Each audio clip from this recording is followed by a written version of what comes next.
you did? Yeah. It's recording now? Yeah, because there's no one else to hit it, so. Fascinating. Okay, let's start. Good afternoon, ladies and gentlemen, and welcome to the second taping of Asaph Cafe for 2018. And this time we're on the set of the SuperFriends, which we'll talk about. And on my left, we have Mr. Scott Ranf, who is the host of Wake Up Mozilla, and he appears on this show off and on. And then on my further left, Affectionately, our aging rocker Emmett. And I am your host, Asaph Adonai. You want to start us off, Emmett? Heavenly Father, bless our food and our time together in Jesus' name. And let's start off by talking about the SuperFriends. On the left of your screen, on the bottom, there's the Flash. And then there's the Green Lantern above him. Then there's Aquaman above him. And in the center of the screen, there is Superman. Below Superman, there's Batman on Scott's right. And then, of course, there's Robin. Right there. And then above Robin, there's Wonder Woman, and then finally Birdman. So let's play the theme to the SuperFriends here. If I make it up. Remember this? Wait, I thought that was the Hawk or something. Hawkman. Yeah. Oh, sorry. And his at that time, his sidekick was Hawk Girl. Because most girl superheroes were usually girl after the fact until Wonder Woman came around. So it was like Wonder Woman. Because I remember Hanna-Barbera made a sweet cartoon, not really a sweet one, a funny cartoon.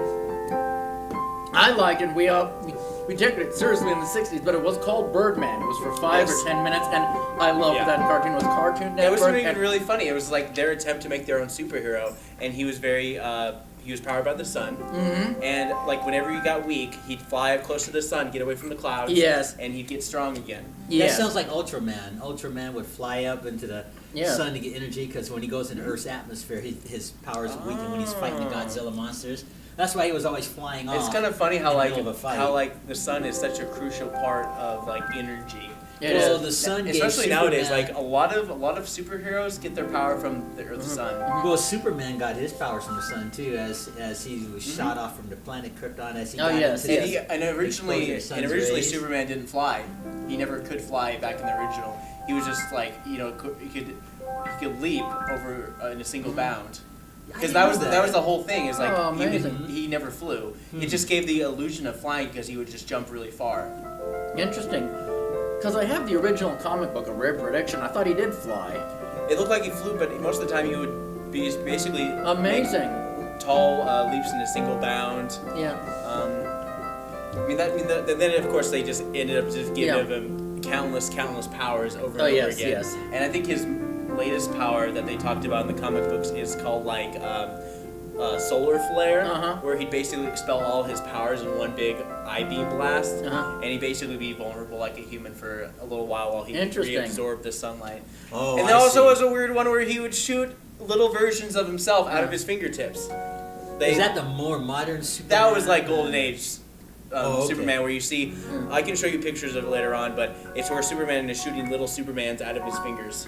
That's amazing, because I haven't gotten a comic book of Superman for 10 years or so, or maybe 15 or 20. Yeah, and then of course, back in those days, they can't really kind of show. They can't really make those kind of comic books that they did back in those days today, because it depicted basically Batman being the secret father of Robin, basically in bed together. Okay. Like as his ward. No funny business going on for sure, but it was kind of like that kind of thing would never be kind of appropriate nowadays, because people have that mindset where it's just like everything is wrong with this picture, and there's like basic comic book images of Batman and Robin in bed together. Amazing.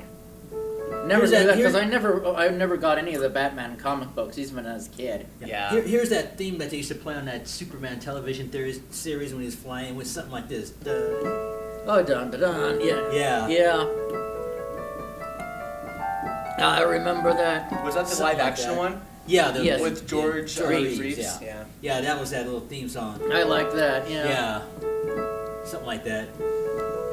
I first got introduced to Superman in 1978. My mother took me to see the Superman movie that was in 1978 with George Reeves. Yeah. No, Christopher Reeves. Yes, not George. Christopher Reeves. No, the Christopher Reeves version is in the 70s. It went something like this. Yeah. Yes. Like this. Yeah. Dun dun. I loved it. That other one was from the television series. And I had to ask her questions about the movie just quietly, so when disturbing her, what's Something like that? that. Who's that? I didn't know a thing about That Superman. was the movie popularity behind the Superman, the Richard Yes. Donner directed movies. Yes. Apparently, Superman 1 and 2 were basically all made under one budget, which Yes. is why they were able to have so many special effects.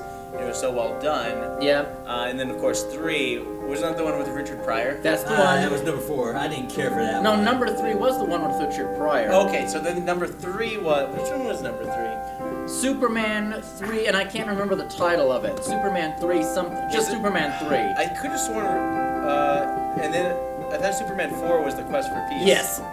Then yeah, 3 was Richard Pryor. Yes. Because George, what's his name, Gene Hackman, as Lex Luthor, he came back for episode 4 where he made his own Superman, Yeah. which yeah. is very It was taken from a strand of Superman's hair. Yeah. and a bunch of nukes that were blasted in Yeah. the sun, and it apparently just worked. Yeah, but it only worked in the daytime. At nighttime, when the sun was gone, He couldn't move. He was like a statue. Right. The sunlight would allow him to move, not like Yeah. Superman, where it's like he absorbed the sun and it's good to go. Right. And this guy kind of gave him a run for the money, but also the movie was just like I didn't really understand it for the most part. Nor did I. I thought it was an awful movie. I saw it in the But theater. I that thought was it actually stupid. my introduction into Superman was episode 4. And I Wow. thought it's Oh, like, really? I mean, like for me, most of would my make sense. most of my introduction into like these kind of shows were a lot of really just cheesy, terrible sequels that Yeah, nobody yeah. really liked. But it was my Yeah. first experience with Superman, so Yeah. I have no lower idea of what it Because is. see, Em and You know what I I mean? we come up with the black and white television series with George Reeves. Right, right. And stuff, and that's when they had that theme song was flying all the time. And that was the second show I ever saw, was the George Reeves one, because they had it on TV for a while after the movie came out, just regular And TV, then and loved it. And then it would keep on playing because a lot of the shows from the 60s and 70s kept playing well into the 90s. Yeah. Because I remember all the Hanna-Barbera cartoons like the Super Friends playing all the time in the 90s, even though these were basically made from like 66 to 69. Yeah, and Em and I, he could probably relate. I used to watch the Super Friends every Saturday Wow. when that was on in its heyday.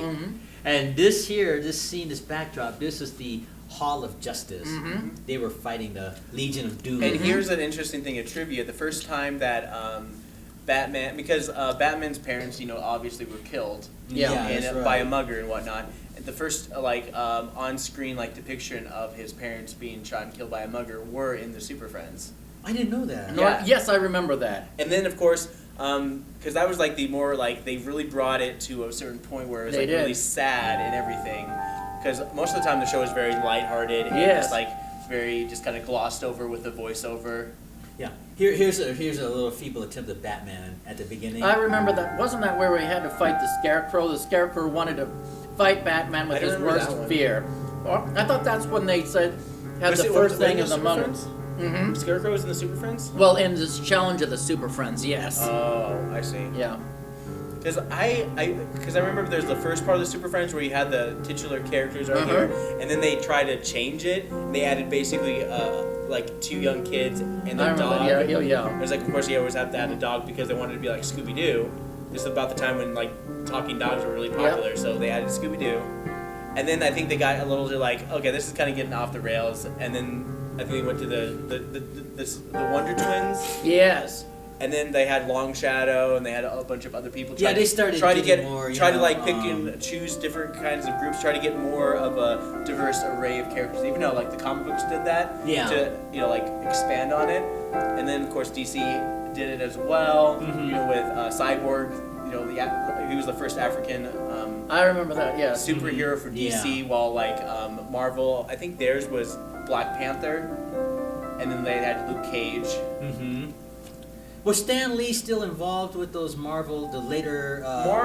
Stan Lee's more famous for if you know the characters whose first and last name starts with the same letter. That's Stan Lee, because Okay. he did that specifically so he could remember the characters' names. Oh, Back in okay. those days, like Bruce Banner, the Fantastic Four, Reed Richards, Susan Storm. I did. Yeah, I see. Yeah, and then I liked the cartoon they had on Cartoon Network of the 60s, the Fantastic Four. That was cool. I love the, and I love the other original. And then, of two course, movies. every time they have Fantastic Four, they have to introduce the Hulk and the Thing, and then the Hulk Yes. would always have to fight it out. And then usually it would be a draw because they'd have to fight another force of evil I come know. out. It's like, oh, by the way, here I am finding you guys. They did two very good movies in the 90s of the Fantastic Four. Remember that? And Rise of the Silver Surfer. That was in the 90s. I actually like those movies. I grew up with those movies. Yes, I yes. enjoyed those movies very well. They had a very well-rounded cast. Yeah, they did. Hell. And they just didn't get an. It just kind of came out at. It was fairly popular because it did make money. Yeah, it enough did, to make yeah. a sequel. Mhm. And then nowadays people are kind of very uptight with their Marvel and comic book movies. I know. It's like. I don't know. I mean, sometimes it's like it's good to be able to watch a movie, and then sometimes when you're watching a movie, there's some scenes that really take it out of it. And I it's know. like, why is this necessary? Yeah. And that's what some movies are. Is like everything has to kind of make sense. Well, yeah, that's the problem. It has to add to the story. You can't just be like, oh, here's this group over here Yeah. doing some things. It's like, why? Yeah. Well, they made a remake of the, what is it called, Fantastic Four, and I thought this would be good. It was on FX, and I thought, oh, it's going to be the remake of the what I didn't that I liked in the 90s. And it was this remake that was so slow I couldn't stand it. That's the whole idea, is that they try to bring reality into it. Yeah. And they got to understand, it's like, dude, it's a comic book movie. Exactly. Why do you have to go, like, why do you have to remove the underwear from Superman's Exactly. outside? Exactly. I know it's hokey, but the problem is with it that people try to be like, oh, we have to make it real world applications to these characters. Why? It's like, Yeah. they come from a fantasy world. Exactly. Keep it fantastic. Yeah, well, I guess that's just the way Hollywood is. They just Fantastic. want to get all, like, what, political or fancy or something? Well, it's I don't not know. that. It's like Hollywood. Like, remember the Christopher Reeve's Superman the movie? Yes. I mean, that was just like very hokey, and he played it very well. And Yeah, he did. He's a tall, muscle guy. Yeah. Wore the underwear on the outside. Didn't take it too seriously, and just kind of just went with it. Yeah. He knew what he was It was getting well into. done. And then they got Well, they put him on the map a lot more. who did they get to play his dad? Famous actor. From Marlon Brando. Marlon Brando. You know, He played the Jarrell. I had Yeah. heard in, He did a really in an good job. interview, he got paid $4 million for that short Whoa. short scene in that movie. And then on the second one, when they wanted him back, he wanted $7 million, and that was out of their budget. Oh Yeah. yeah, That they was already blew their one. budget with the first film, and they already like made half the second film. Well, I'm not saying that Marlon Brando wasn't worth it. I mean, he did make that scene work. Yeah. That introduction Yeah. there. I mean, come on, you gotta give credit to Marlon Brando. Yeah, I but mean, like he was. like especially back in those days, it was all about the movie stars in the movie. Yeah, Just like, and oh, Marlon, who's in yeah. this movie? Oh, this is gonna be good because this person's in this movie. Right. But I like the shift nowadays where just like a good movie's a good movie. You don't care like who's Yeah. in it. It's like, oh, who's this person? Okay, they look pretty good. They look like the characters should look. Like kind of like Yeah. what they did with Captain America, the new Captain America. I never even saw the Captain America movies or got into comic books. The last Captain America I remember seeing is the one that John Ritter did the comedy version. Oh. Huh. He did Captain America. The actor Well, John the Ritter. first Captain America, the first Avenger, is very like a nice little wink to the 50s comic book during the like World War II era. Oh, yeah. So you'd probably like it because it's very just like old school type stuff, like your grandparents. Oh, yeah, in yeah, the war, yes. that kind of thing. And then the other two movies try to get a little too like in depth into the character and realism. Yeah. It's like, Yeah. oh, look at okay. Yeah. But it's like you go to a movie and you got to understand that it's just a movie. Yeah. And you want to make the Yeah. movie too real because then it's just like, why don't you just make like a Yeah. psychological spy Yeah. thriller? That's what I've been. Yeah, exactly. Yeah, you can separate the idea of all these things like that because of course, they obviously know what they're doing since they are making money. And like, Well, but still, just like you're saying, yeah. it's like quality over quantity. 'Cause Exactly. If they can make money with something, they'll keep doing it. And if they stop making money, they'll stop doing it. Yeah. That's the reason why certain movies do so well. Like, you see a horrible, terrible horror film, it's like, oh god, this movie's terrible. How come they made like 5 sequels to this horror film? Exactly. Like Saw. The movie Saw is like, I can't watch Saw because it's just so stupid. Same here. I saw it just to see what was going on, and I couldn't stand it. It was so disgusting. There was no redeeming quality. This is disgusting. Exactly. And then, for some reason, they make enough money to overset those costs in making the movie, so they're able to make more movies and make more money. Yeah, but then they don't think about the legacy they left behind after we're all like older and so on. And the next generation come up and they see these cheesy sequels. Yeah, because you remember, like, you probably have seen those 80s Michael Myers movies, Halloween. I hated those. They're on their like 10th movie now. They had a reboot, and now that Jamie Lee Curtis is coming back to another 40-year later reboot of the same. It's like Jaws. You know, Siskel and Ebert used to criticize the Jaws franchise because it got to the point where they were making so many Jaws films and they only made 4. Yeah, they stopped it at 4. Ebert says, "What is this, Jaws' cousin now or something?" That's, you know, well, Jaws, the original. I mean, like Steven Spielberg just basically made the movie, and then he moved on to other better movies because that was his introduction movie into the business. Because most directors, if you actually look at their credit, most of their first movies that they do are horror films. Yeah. And it's because it's easier to do, and people know it a little easier, and it's easier to basically make your directorial debut because it follows certain tropes. It's the same thing. You said that was Steven Spielberg's first movie? I thought the movie Duel was his first film. film. Yeah, that was his first film. I think with Dennis Weaver. I think that was mostly like that was actually his student film that he made with them, and then they used they got money from the school and their collective efforts, because I know Steven Spielberg, George Lucas, and Stanley Kubrick were all like part of that generation of up-and-coming filmmakers who made all those films that kind of adjusted Never heard of from. Yeah, Duel is good. It was. How can I explain it? It's about an hour and 15, 20 minutes long. Dennis Weaver is like this family guy or whatever. He's not even a family guy. He's just like a stressed-out worker. Yeah, who's driving this little red car, and this old truck is on the road, and he's just like, oh, I got to pass this truck. So he passes the truck, and he's like, okay, the truck's moving too slow, and then the truck passes him. And it just it starts going slow, and so it's like he tries to pass it a couple times. And that's how it started, and then they get into this like kind of confrontation in the cars. And you never know the guy in the big truck at all. I think I've heard of that. That was years ago. I've never seen, but I've heard of it. And so he like there's a really awesome like acting scene that he does like in a cafe where he thinks that the guy who's following him is in this group of like trucker guys that are just hanging out having a good laugh. And he's just like, he comes up to him and he's like, hey, I just want you to stop messing with me or whatever. And these guys are kind of like laughing, but then he gets like really intense and he starts sweating like crazy. And then they're just like, whoa, calm down, dude. It's, we're not doing anything. Because they thought he was like kidding them or, yanking their chain. But then, it goes on further and further. And, and there's like a huge standoff in the cars. And I think it's like they're running the cars at each other. Of course, the truck's going to win, but he jumps out of the car just in time so the truck hits the car and goes over the cliff. But he goes insane, doesn't he? At the end of that, he goes so crazy, and it's the heat and there's just like the build-in tension. So yeah, that was quite a movie. You should see it. It's called Duel. Interesting. That put Dennis Weaver on the map too. I think that movie before he became McCloud in the McCloud series, and I don't know what happened to the actor who was the main character. The driver, the actor, that was Dennis Weaver. He's probably going to be best remembered for playing McCloud in the McCloud series in the 70s, or playing Chester on Gunsmoke, the guy that had the limp.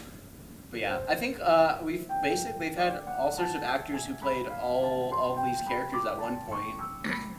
Yeah. Because Wonder Woman came out just last summer.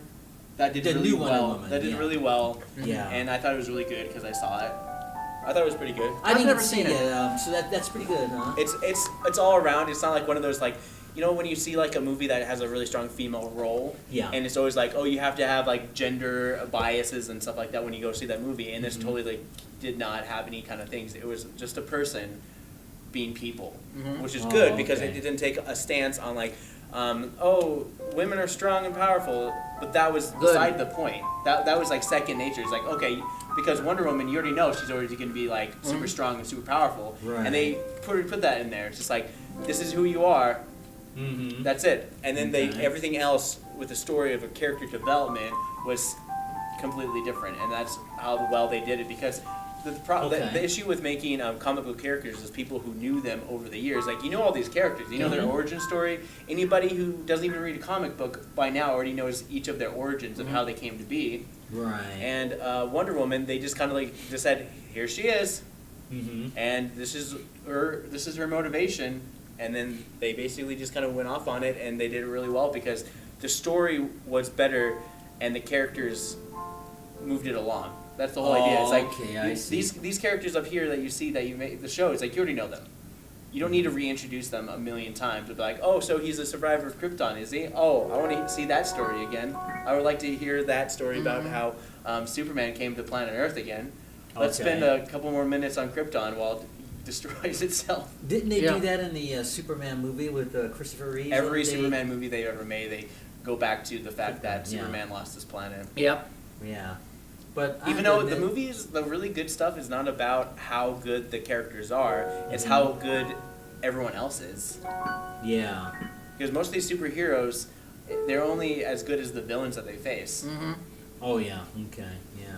Because if you don't have like a strong, like I don't know, like that's like everyone's biggest problem with Wonder Woman was, and also the same trope as their villain being terrible. Mm-hmm. The villain's like, oh, he's just a guy who shoots lightning. Yeah. And you didn't really give him much depth in why he was the way he was. Yeah. I see. So yeah, characters and everything. I mean, because if you've seen the new Dark Knight movie with Batman who fights I the haven't Joker, seen any of those yet, really. that one's really No, good right. because the Joker is they don't explain the Joker. He's the plot device, but he's not the main point of the movie. And I really like how they kind of treat the movie and whatnot. Interesting. I see. I'm playing Chopin while you guys are talking. Mm-hmm. Yeah. So I don't know. I mean, like honestly, it's that we're living in a time where they're making all these comic book movies. It's the silver screen age of comic book movies because they had the different ages, and now it's like all these movies are coming into play. Marvel movies are doing really well, good for them. DC movies are kind of like all over the place. So who knows about how these movies are going to turn out? Well, we'll see in time. Yeah. Yep. Because Marvel has movies slated well into 2033, 34. Interesting. Like 4 or 5 new Marvel movies slated for the next 10 years. Did you like the Wonder Woman movie? You liked it? What about the Batman movie? Did you like The that new too? Batman movie? Yeah. Was that the one with Justice League? I think so. Yeah, the Justice League Batman. Or any of the Batman films. You like any of them? I like the Christopher Nolan films.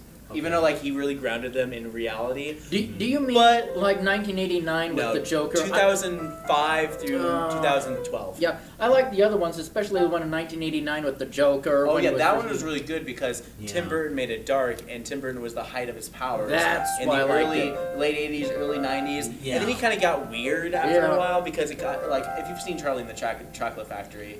Tim Is Burton's that based film, on Willy Wonka and the Chocolate Factory? Yes. Yeah. It is the exact same story, but the book is called Charlie and the Chocolate Factory. Okay. And then when they made the original movie with Gene Wilder, that was really good. That was a good one, yeah. And then they made Charlie and the Chocolate Factory, which was just... Yeah. It was more about Willy Wonka Mm-hmm. than actually Charlie, because in Willy Wonka and the Chocolate Factory, it was more about, I don't know, Charlie. It's funny, and like the new Charlie and the Chocolate Factory is more about the history of Willy Wonka, about how he came to be and his history. I see. Which is weird so because they didn't focus on the other main characters. The title was very misleading. I see. It kind of felt like there's title sort of switch because, yeah, I don't know. Tim Burton is he's out there. Okay. He made a Lone Ranger. He made the Lone Ranger. Is that the Oh, yeah. you talking about the Johnny Depp Lone Ranger? Yeah.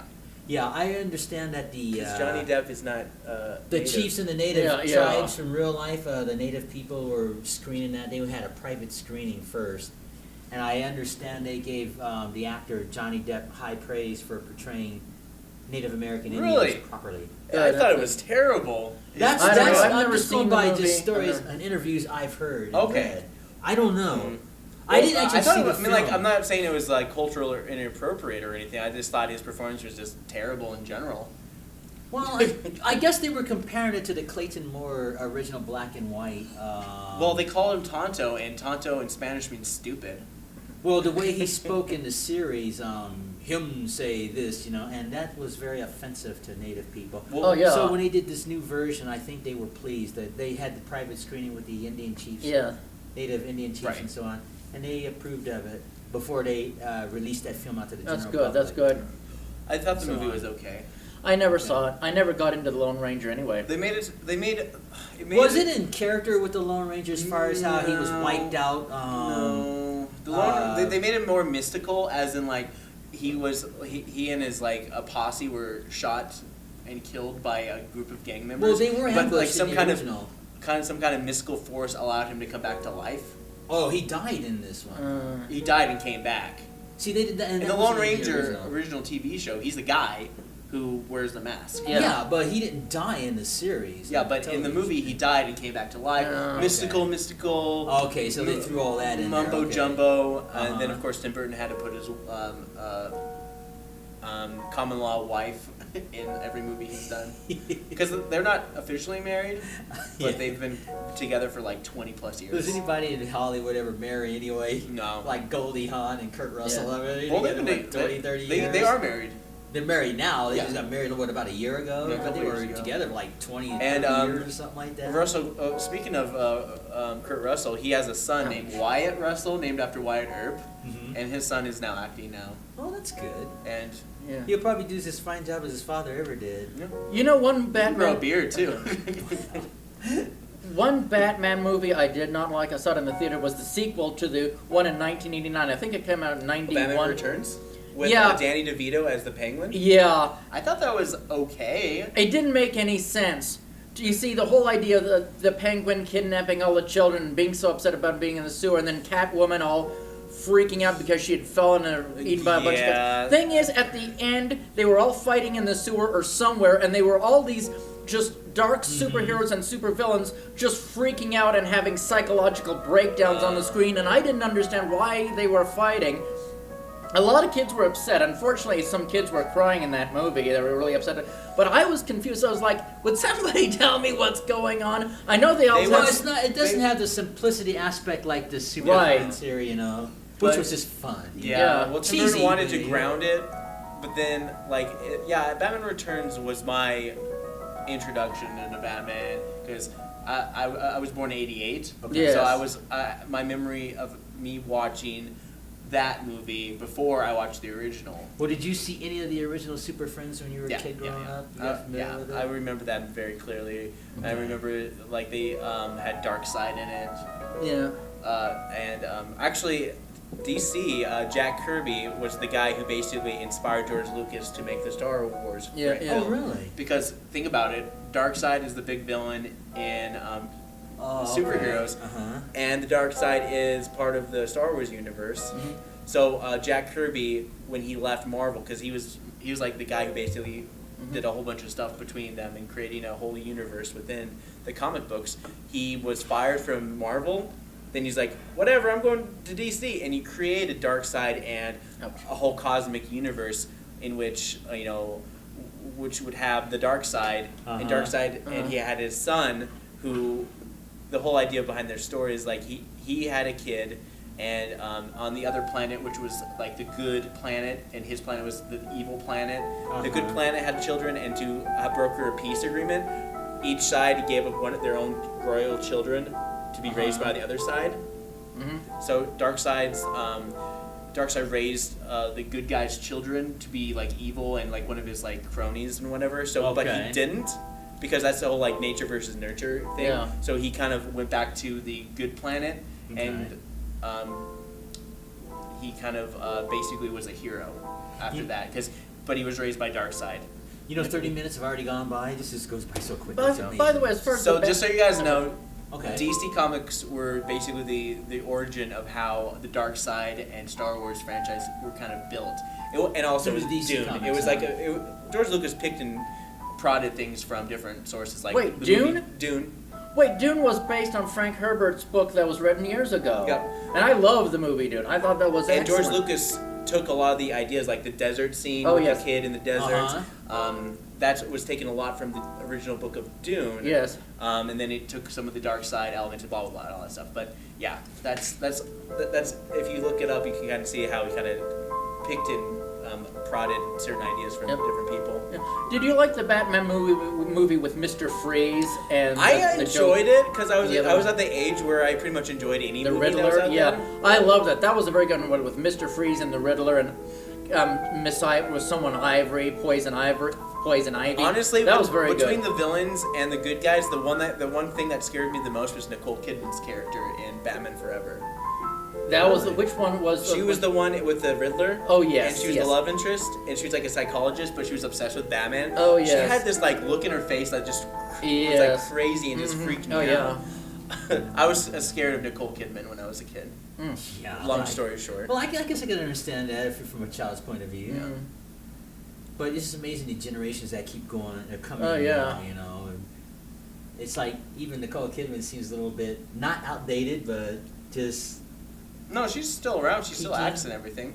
Yeah, no, she does. But I mean, compared to the younger people that are coming up, there's always these younger folks coming up every so many years with these new movies and new TV shows. Oh yeah. Records New remakes. and songs and things.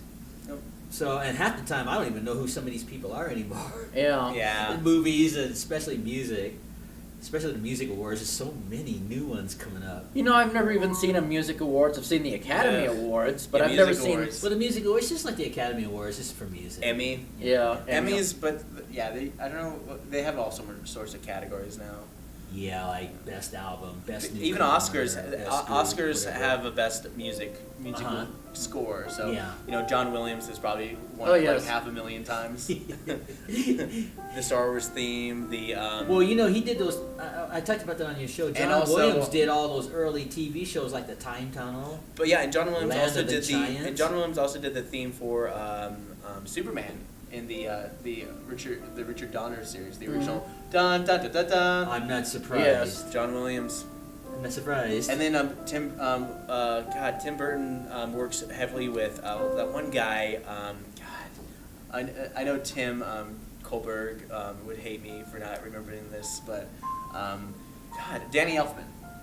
Okay. Danny Elfman is another one of those composers that have won Oscars for his music, and he did the music for the 89 Batman movie. Oh, So okay. that music is Danny Elfman, and he's basically done a bunch of music for Edward Scissorhands and all that stuff. Oh, okay. The whole kind of idea, na na na na na na na na na na na na na na, the very just like, and then like the singing choir goes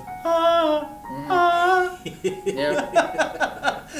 That's Danny Elfman. If you hear that in any music, that's Danny Elfman. Okay, I have to remember that because And like then- I have to catch up on some of these films, you know. And then Hans Zimmer, he introduced that like the big Inception, just like really just loud like foghorns in a lot of the music, and it works. Like okay. it's like great sound mixing, and a lot of movies are kind of an experience to go to. So changing the subject, how was your Christmas? It was good. It was really good. I hung out. Oh, here's a funny story. I got my nephew a sleeping bag. Okay. He's 3. He just turned 3 in December, and I got him a sleeping bag. Every other thing that he got in Christmas, he was so happy about. But as soon as he saw my sleeping bag that I got him, the face of disappointment clouded over his face. I'm just like, Why? well, he didn't like it, obviously. But it's like, it's a sleeping bag, and I thought to myself, I was like, oh, he's going to grow up, and he's going to have sleepovers with other friends and whatnot. But I think it was just a little too early for him, because it's like, his parents really liked it. I was like, oh, cool, sleeping bag. He's definitely going to be using that when they go on their camping trips and all that stuff. Oh, yeah. But he was so, just like, But so probably, sad. He'll But that look on his appreciate face. that, you know. Oh, I think later he on, will, yeah, for sure. But for me, I like working with kids and doing after school programs through MCAT and stuff like that. I think about the future a lot. Yeah. Because a lot of times the kids at that time in that place, They want the they don't immediate appreciate stuff. Yeah, they don't just want that appreciate immediate anything. stuff, yeah. It's only later on it was just like, oh yeah, MCAT was the best time of my life. It's like I hear it from like the worst kids I've had. They're just like years later, it's like MCAT was the best time of my life. I'm sorry I was such a turd. It's like, well, yeah. Yeah. That's the only kids I remember. Like the. Well, you know, when I was a kid growing up, speaking back to the little young nephew here, I would get a lot of clothes for Christmas, and at first I didn't think much of it because I wanted to get toys like my friends. But I noticed that my clothes would last longer than toys. Yeah. You know, those kids would start getting older and not playing with them as much, and yet I'd have a sweater or something at that time. So Well, I mean, like kids in clothing is very hard because like you grow out of your clothes almost instantly. Yeah. It's like especially between the ages of 5 and like 10, the clothes that you have is not the clothes that you keep. Yeah. Well, I'm glad you had a good Christmas, Scott. Yeah. And thanks for being part of the second show. Yep. Scott's our second guest for Asaph Cafe for the year 2018. Scott Ranf, so that's pretty cool. And you get to be on the set of the SuperFriends. Yep. I think that suits Scott, don't you think so? Yeah, definitely. Yeah, SuperFriends, yeah. Speaking of movies, There's something I've been chewing at the bit to talk about. Right. Have you seen the new Star Wars movie, The Yes. Last Jedi? Yes. Your opinion, please. Not what I expected. What did you think, Emmett?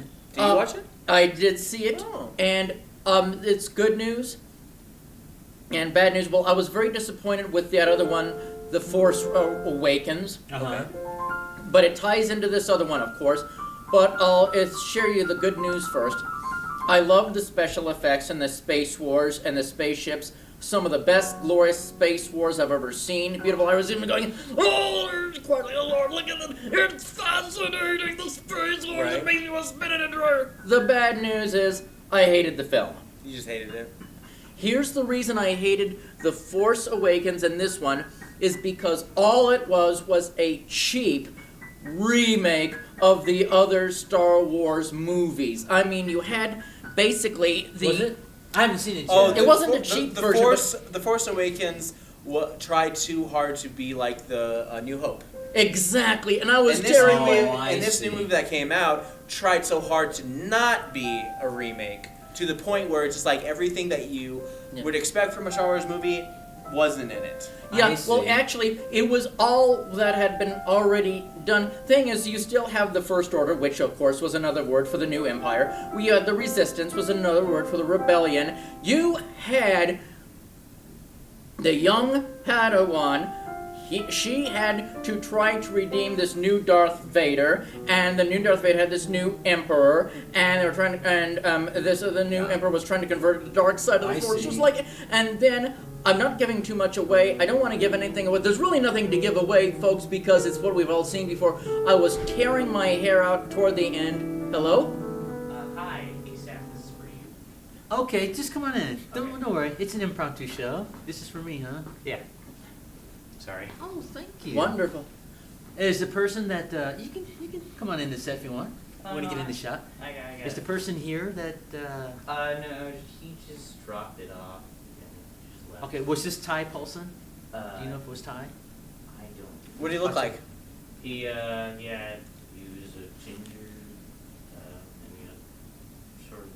All right, I'll check. He's a this redhead. gift out. Yeah, redhead. Yeah. No, I don't think that was Ty. Do you know any redheads?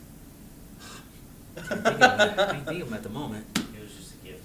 Okay. Well, if you see him, if he's still here, tell him I said thanks. Yeah. Okay. Hey, you want to be on the last few minutes of this show? We're winding down. If you want to be on the set of the SuperFriends, Kind of seems like as soon as we wind down, we wind back up. Yeah. Yeah, just stand right there behind. Because we were just talking about the. We're just talking we were about just talking movies. about the Last Jedi. Oh You saw it? yeah. Yeah, come on in this shot. Because this Are you guy, familiar with the this SuperFriends? guy aren't you? right here, this guy, Come in a little bit this closer guy, this way, Emmett over here. so you don't get cut off. Oh, Yeah. he did not like the movie at all. Oh, you didn't like it? No, and as I was saying, I say, at the end, near the end, they went back to the rebel base of Hoth and fought the AT-ATs with the new Darth Vader at its helm, and there was a super weapon cannon that was offshoot from the Doomsday Machine from Star Trek, and I thought, is Captain Decker going to blast? Lord, please don't let Captain Decker blast his way through the Doomsday Machine, which he almost did, and I'm not even going to give the ending away. I'm not, if you remember, but I was tearing my hair out because it was just, oh no, it was just like out of the first one, A New Hope, and it was just like nothing original. Say something you liked about the film. There was a scene that I loved the lasers and the space wars. That's why I give it a 1. There was one scene that I did like that was original that I'm not going to reveal, but it was the only original thing that. But otherwise, on a scale of 1 to 10, the only reason I give it a 1 is because of the beautiful space wars and lasers. Otherwise, it was just a remake of everything. The thing is, they're supposed to be original. Each of these trilogies are supposed to have a new story. Yeah. And this didn't have a new story. It was the same old we've had. That's very bad writing. I'm going to share this here. Let's see what this is. Hey, thanks for coming in the last saw time. it. We're winding down. So. Yeah, I saw it. What did you think of it? I thought it was good, but like social media is saying, it ruined a lot of conspiracies about it. Lawrence, Oh, the right, music of because Lawrence the new Wonderful. Emperor, everyone. Beautiful. Yeah. Oh, sweet. Does that show up on the Love camera? The Lawrence music? Welk. Yeah, Oh, the I music of love Lawrence this. Welk. Oh. Oh, that's cool. I wonder if there's any bubbles in here. Now tell me your name again. Jack. Pardon? Jack. Jack. I'm Asaph, and you know Scott. Yeah. He's helping with our summer camps. This is our second taping for the 2018, so I'm glad you can be a small part of it, just hanging out. We're going to be winding down in about 5 minutes. So. Which is your favorite of these superheroes? You're familiar with the SuperFriends, aren't you? Oh, these superheroes. All right, just the Flash on the bottom when you left your screen. Then on top of him is the Green Lantern. Yeah. And then Aquaman. On the center of the screen is Superman, and below him is Batman.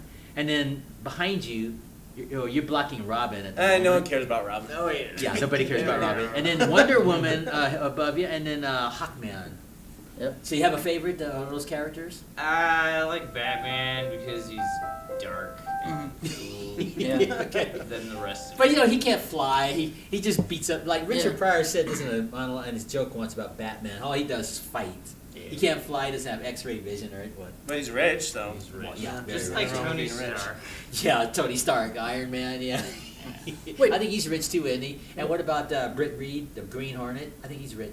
Oh, yeah. Socialite guy. Well, he's rich in terms of like newspapers, but Yeah. now that newspapers are kind of like yeah, with the computer it's kind of age, hard to yeah. make money, Uh-huh. so he'd probably be kind of like Probably to get a job. a keep his job coupon as the Green Hornet, superhero, yeah. a coupon Yeah. superhero. Uh-huh. What did you think of the new Star Wars movie, The Last Jedi? In your own opinion, that's what social media says. Okay. I thought it was 8.5 out of 10 because I don't know. It was just a fun movie and it went a little bit depth in the Jedi's Uh-huh. and Yeah. everything about it.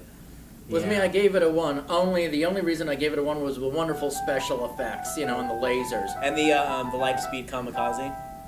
That was awesome. Oh yeah. Mm-hmm. That And was then everything awesome. just went quiet and That made it more. That made it effective. Now, the Super Friends probably goes before your time, but this was a popular cartoon in the 70s. And it they- had this narration. This Ted Knight was the actor that did the narrating. You wouldn't know him. And the art style is very Hanna-Barbera for sure. Yeah. I think Hanna-Barbera was in partnership with these guys at one point. Probably, And then yeah. they kind of did their own thing. And they fought these guys fought the Legion of Doom was something like Lex Luthor and some of the other bad guys at the time. Yeah. Just a fun cartoon to That was watch. excellent. Yeah. Yeah, it was fun. Yep. And It was very simplistic, where they just had to stop the bad guys from doing bad Yeah. things. yeah, that's it. That's it. Taking over the Just world. like that the kind of- Justice League. Just Yep. like the movies. Yeah, that's the Hall But of Justice, I you know, don't Justice like League or it whatever. still. You didn't like the new Justice League movie? Yeah. I didn't see it. Is that the one they had Superman and all those on that? Yeah.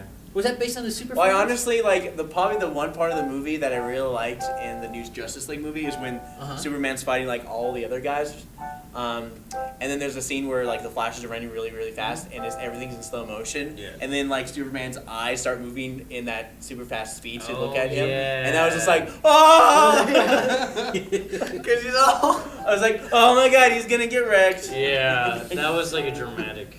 Yeah, but then other than that, the rest of the movie was like, Yeah. Did they have all the other The heroes super like the alien cartoon? flower and. Yeah, it had. They had all the heroes, the Flash and Green Yeah, Lantern. and They Wonder didn't have Woman. Green Lantern, although they teased him a little bit in the war. Like they had a flashback war scene where they had a bunch of like Green Yeah, Lanterns and it- other things. Yeah. I thought that was pretty I'll good. have to check it out. Yeah. Same here. Since Ryan Reynolds bailed on it and now is in Deadpool, which is awesome. Yeah.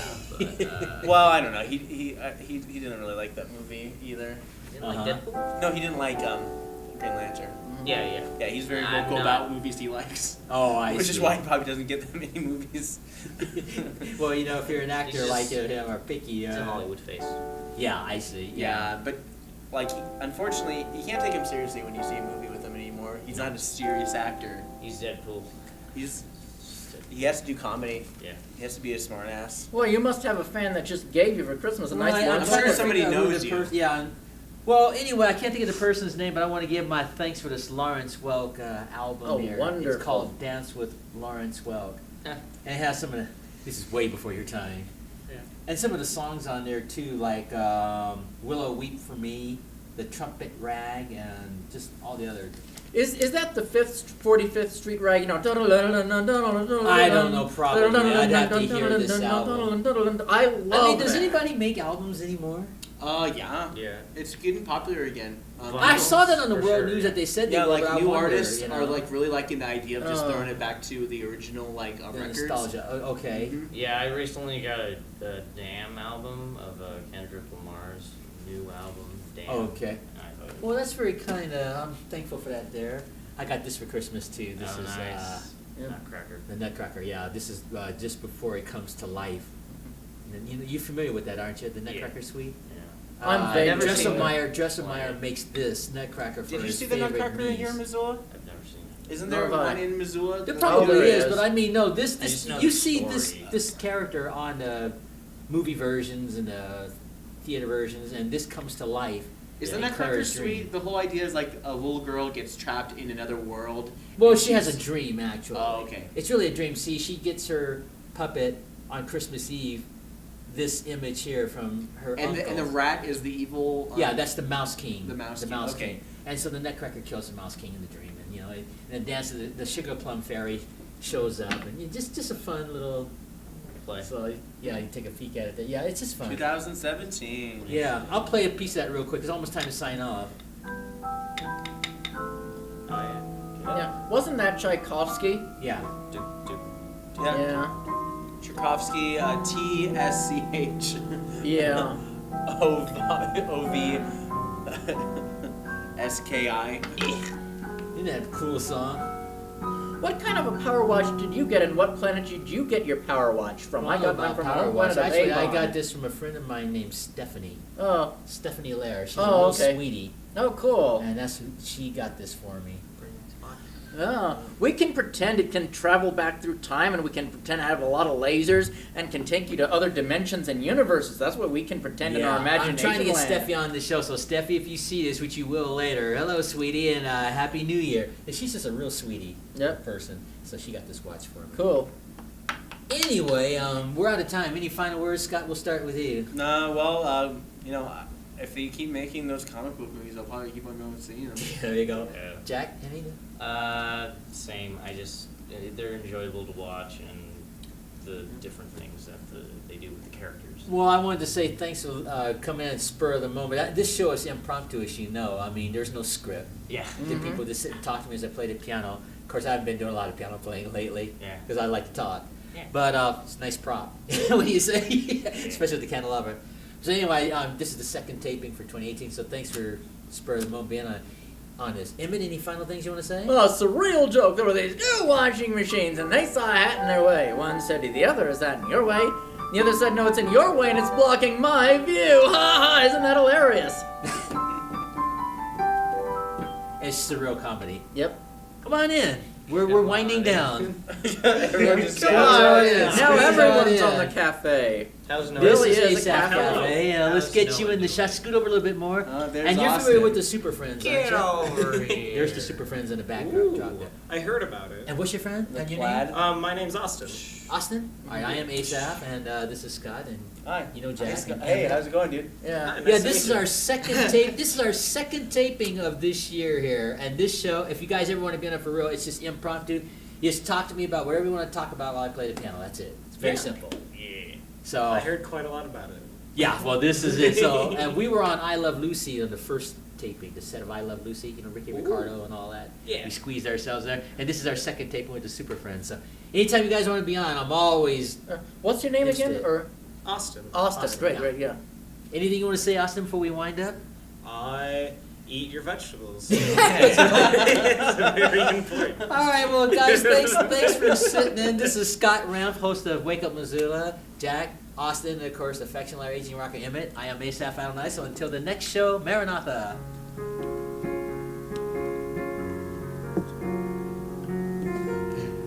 And I took two tapings, but I finished my soda pop. Great. Well, you guys freeze right there till I shut it down. It'll look like a family shot there.